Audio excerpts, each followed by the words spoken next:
sebuah video ilustrasi yang dimana kita melihat bagaimana perjalanan dari ukuran yang bisa kita lihat dengan mata kita sendiri sampai ke ukuran yang paling kecil. Tapi perlu diingat, video yang akan ditampilkan ini adalah hanya video ilustrasi untuk membantu pemahaman kita mengenai bentuk dan atom yang ada di dalam itu bukanlah bentuk asli dari atom tersebut.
yang berubah adalah unsurnya menjadi hidrogen. Nah, apabila ditambahkan 2 atom, maka dia berubah menjadi helium.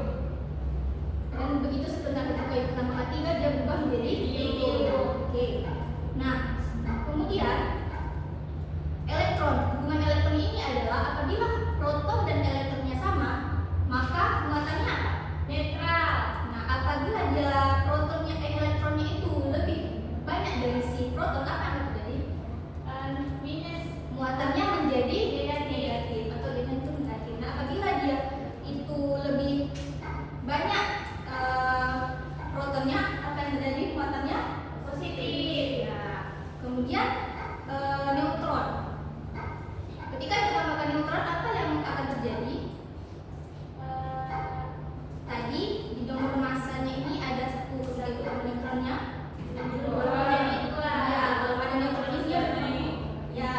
Neutron ini dia berpengaruh juga terhadap nomor massa dan kestabilan dari si atom itu. Nah, ini menurut kalian sudah stabil atau belum? Nomor proton dan neutron itu sama? Belum. Sudah stabil.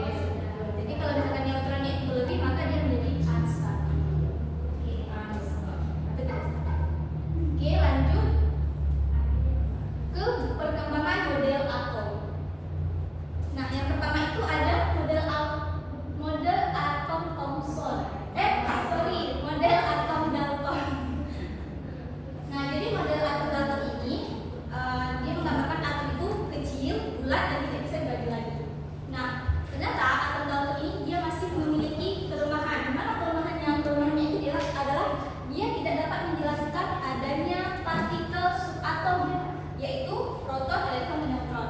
Dan juga dia tidak menjelaskan atom itu sifat listrik suatu atom, dan juga tidak dapat menjelaskan atom itu dapat menghantarkan listrik. Sehingga para ilmuwan terus melakukan penelitian sampai ditemukannya atom Thomson, yaitu dia menemukan bahwasanya ada partikel ion bermuatan positif. Nah, ternyata model atom ini masih memiliki kelemahan, sehingga para ilmuwan terus meneliti hingga menemukan adanya inti atom yang dicetus oleh atom terkenal dengan atom Rutherford. Nah, pada atom Rutherford ini dia menyatakan bahwasanya atom itu memiliki inti bermuatan positif, kemudian elektron itu bergerak pada inti atom. Nah, tetapi si model atom ini dia masih memiliki kelemahan. Kenapa? Karena dia tidak menjelaskan kestabilan elektron, dan dia juga tidak dapat menjelaskan susunan elektron itu secara rinci. Sehingga masih dipertanyakan elektron itu bergerak mengelilingi inti atom, tetapi elektron ini dia tidak jatuh ke dalam atom, sehingga disempurnakan lagi oleh model atom Niels Bohr. Nah, model atom Niels Bohr ini dia hanya sedikit menyempurnakan, yaitu bahwasanya elektron tadi tidak bergerak pada lintasan-lintasan tertentu.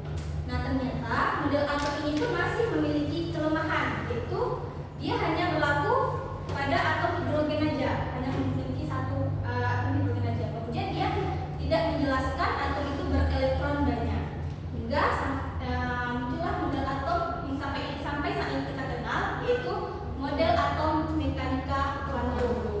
Nah, elektron ini memiliki lintasan terpasti, posisi elektron yang dinyatakan dalam orbital. Elektron itu bergerak berdasarkan peluang keberadaan, dan juga keadaan elektron itu dijelaskan secara sistematis. Nah, inilah model atom yang masih kita pakai sampai saat ini. Karena model atom inilah yang dapat menjelaskan struktur atom itu secara lengkap. Oke. Setelah kalian menyimak dari penjelasan dari awal, mulai dari video, simulasi sampai ke penjelasan ibu PT. Jadi di sini